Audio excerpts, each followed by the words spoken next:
Hey everyone, good morning. It's Prepper22 here, and you always hear people say that when the Soviets invaded Afghanistan and got their asses kicked, they called that the Russian Vietnam, and I disagree. If Russia was having problems hitting home front, National Guards and stuff, I'd say it's in Ukraine, and Ukraine is the modern Vietnam. All soldiers are volunteers. And behind the army, there's a whole nation at arms.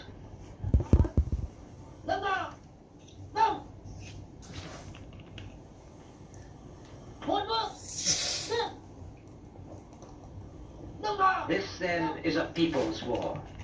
The total mobilization of all human and material resources. The old, the young, the peasants and the workers, all are ready to fight and die in defense of their country. Every factory, every village has its militia unit. Even in remote mountain areas, the peasants are trained not only to resist the bombing attacks, but for guerrilla war, should the United States land an invasion force.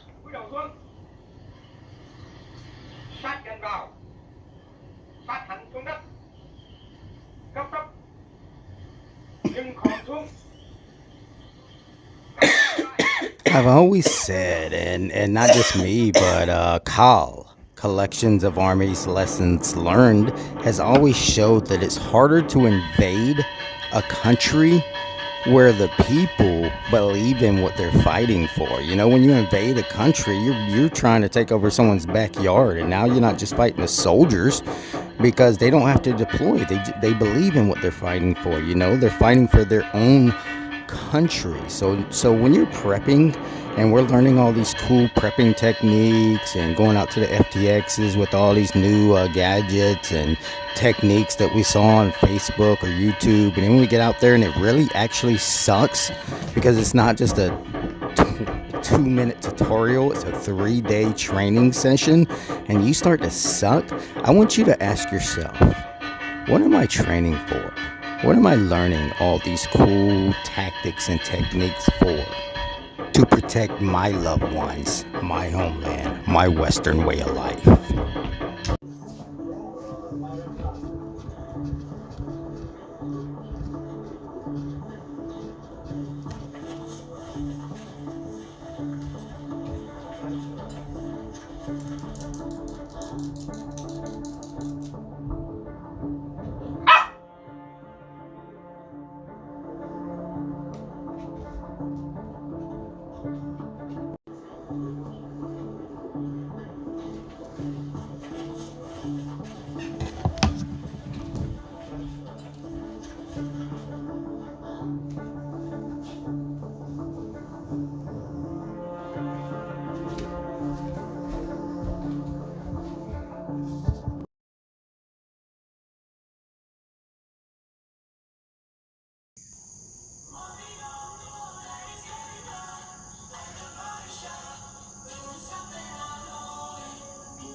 Hey guys, what's up? So I'm driving back to one of the other major training areas, and I looked at the mirror and I noticed my green shirt is a Gracie Jiu-Jitsu shirt. I always loved wearing Gracie Jiu-Jitsu shirts out in public, finding more sparring partners and stuff. But I want to share something with you. I'm good. I'm really good at Jiu-Jitsu. Everyone knows that. You know, I fought professionally and donate money to PTSD.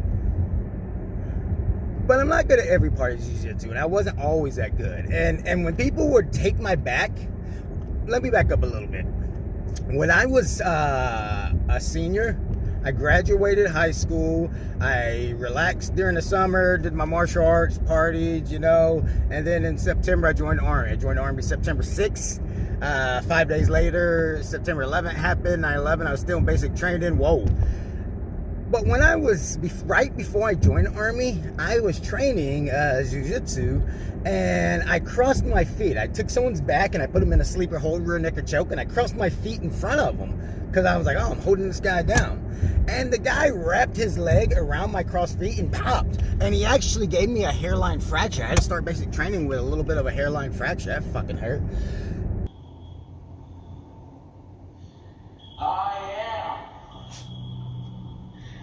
In a world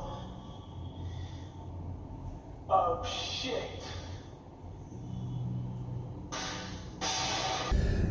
But that pain and that technique always caught on to me, and I actually do that. When I let people put me in a rear naked choke, they always cross their feet and I pop it. Even one of the SEER instructors right here at Fort Liberty, I don't want to call his name out, he's got a Jiu-Jitsu school here in the area too, he did that and I caught him.